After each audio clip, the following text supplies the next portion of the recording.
भाषा की पढ़ाई करने वाले छात्रों का भविष्य उड़ीसा सरकार के एक फैसले से अंधकार में चला गया है, जिसमें उन्होंने संस्कृत भाषा को मान्यता देने से साफ इनकार कर दिया। उसी के विरोध में आज देश भर का छात्र आज जंतर मंतर पर इकट्ठा हुआ। खासकर जो लड़कियां छात्र हैं, लड़कियां जो है छात्राएं वो भी यहाँ पे इकट्ठा हुई है। इनकी मांग है जो उड़ीसा सरकार ने जो फैसला लिया है वो उससे उनका भविष्य अंधकार में है। तो इन छात्राओं से बात करेंगे आखिर उड़ीसा सरकार ने फैसला जो लिया है आखिर किस वजह से लिया होगा, और संस्कृत भाषा को जैसे कि उन्होंने मान्यता देने से साफ इनकार कर दिया उसका कितना असर पड़ेगा। उड़ीसा सरकार ने संस्कृत भाषा को मान्यता देने से इनकार कर दिया, तो तमाम भाषा है कितना फर्क पड़ेगा। अभी जो हमारा समस्या तो यही है कि संस्कृत को पीछे रखा जा रहा है, और संस्कृत को जैसे हमारा पहले था अनिवार्य भाषा उसको हटा के भी उसके जगह पे आईटी को ऐड कर रहे हैं। तो आईटी को ऐड करें ना करें उससे हमें कोई फर्क नहीं पड़ता। हमारा बस एक ही मांग है, संस्कृत जैसे था पहले अनिवार्य विषय वैसे रहना चाहिए, और पूरे भारत में जैसे जितने संस्कृत के छात्र हैं इनको भी नौकरी देनी चाहिए। हमारा बस इतनी मांग है। कितनी छात्राएं होंगी संस्कृत भाषा में पढ़ाई करने वाली? संस्कृत भाषा में तो शायद 4 से 5 लाख की छात्र होंगे टोटल विषयों में देखने के लिए। उड़ीसा में तो ज्यादातर संस्कृत पढ़ रहे हैं, 3-4 लाख से तो ज्यादा स्टूडेंट उड़ीसा में संस्कृत पढ़ रहे हैं। उड़ीसा सरकार ऐसे करे कि संस्कृत को मूल्यपुच करने के लिए, समाप्त करने के लिए इनके जो प्रयास चले, हम इस प्रयास को कभी भी सफल नहीं होंगे। कि संस्कृत भाषा को खत्म करने के लिए प्रयास किया जा रहा है, तो उससे आप लोग के रोजगार पर फर्क पड़ेगा? हाँ, रोजगार पे तो जरूर फर्क पड़ेगा। ओनली हमारे नहीं, हमारे जो भी टीचर्स है, जितने भी स्टूडेंट है, सबको तो फर्क पड़ेगा। उड़ीसा में तो ज्यादा ही संस्कृत चल रहे हैं। बिल्कुल। कितना फर्क पड़ेगा रोजगार पे जब संस्कृत भाषा को मान्यता नहीं देंगे तो कैसे फिर रोजगार मिलेगा आप लोगों को? देखिए, हम लोग जो है बचपन से 5वीं क्लास से मैं गुरुकुल की छात्री रही हूँ। 5वीं क्लास से आज मैं बीएड की छात्री, मतलब पूरे 12 साल से मैं संस्कृत से जुड़ी हुई हूँ। अगर संस्कृत का हटा दिया जाए तो मेरी सर्टिफिकेट जो पूरी के पूरी कचरे के डब्बे में अगर डाल दिया जाए तो भी उसका कोई रत्ती के भाव भी नहीं बेच पाएंगे।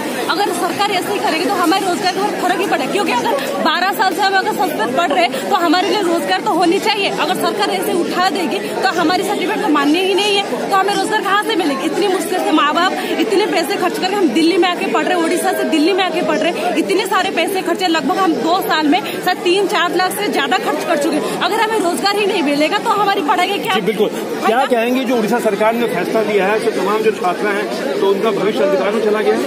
भविष्य अंधकार में चला गया। हमारा जो दावी है ये है कि जो उड़ीसा में संस्कृत के साथ साथ आईटी को वैकल्पिक रूप में जोड़ा जा रहा है। तो हमारा ये दावी है कि आईटी रहेगा लेकिन संस्कृत अनिवार्य और स्वतंत्र होनी चाहिए, ताकि जो संस्कृत में छात्र पढ़ रहे हैं उनका जो भविष्य है वो उज्जवल हो सके। और संस्कृत हमारे भारत की संस्कृति है, अगर संस्कृत नहीं रहेगी तो संस्कृत कहाँ से हम लाएंगे? और संसार में या दुनिया में अगर संस्कृति हट जाएगी तो दुनिया में व्यभिचार जो ये है वो फैला जाएगा। अगर सरकार ने आपकी बात नहीं मानी तो क्या करेंगे छात्राएं? आप देखिए, भारत में, पूरे भारत में 3.5 करोड़ से ज्यादा बच्चे संस्कृत पढ़ रहे हैं। तो अगर हम यहाँ पर धारणा दे रहे हैं, अगर शांतिपूर्वक अगर सरकार हमारी बात नहीं मानेगी उड़ीसा सरकार, तो हम फिर उड़ीसा जाएंगे। उड़ीसा पे वहाँ पर सचिवालय घेराव करके वहाँ पे बैठेंगे शांतिपूर्वक। अच्छा, कुछ छात्र कह रहे हैं जो इलेक्शन में वो उनका बहिष्कार करेंगे? हाँ, निश्चित रूप से हम जो संस्कृत के उड़ीसा के जो छात्र हैं, सरकार हम वहाँ पे जो बीजेडी सरकार है उनको वोट वर्जन करेंगे, और हमारे परिवार के सारे लोग। क्या छात्र जो है बहिष्कार करेगा चुनाव में बीजेपी का? बीजू जनता दल का बहिष्कार करेगा? हाँ, जरूर करेगा, निश्चित करेगा। बहिष्कार करेगा इनको? जी, क्योंकि जो सरकार हमारे छात्र का भविष्य नहीं देख रहा है, जो सरकार उड़ीसा की भविष्य को नहीं देख रहा है, वो सरकार होनी नहीं चाहिए। सिर्फ ऐसे दे क्या करेंगे? बहिष्कार करेगा? हाँ, जरूर करेंगे। जरूर हमारे नहीं, हम लोग नहीं, हमारे परिवार में हमारे बंधु परिजन जितने भी लोग हैं सारे लोग बहिष्कार करेंगे।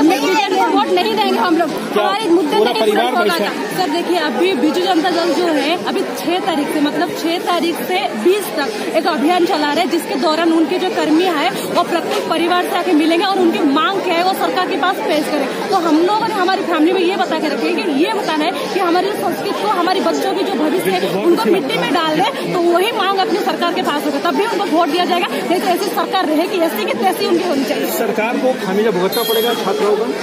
जरूर पड़ेगा, क्योंकि देखिए अभी जो उड़ीसा में जो सिस्टम चल रहा है पॉलिटिकल सिस्टम, यहाँ पे होता क्या है कि सिर्फ पैसे बांटते रहते हैं, किसी भी तरीके से किसी भी फालतू की योजना बना के क्या करें कि पैसे बांटते रहते हैं।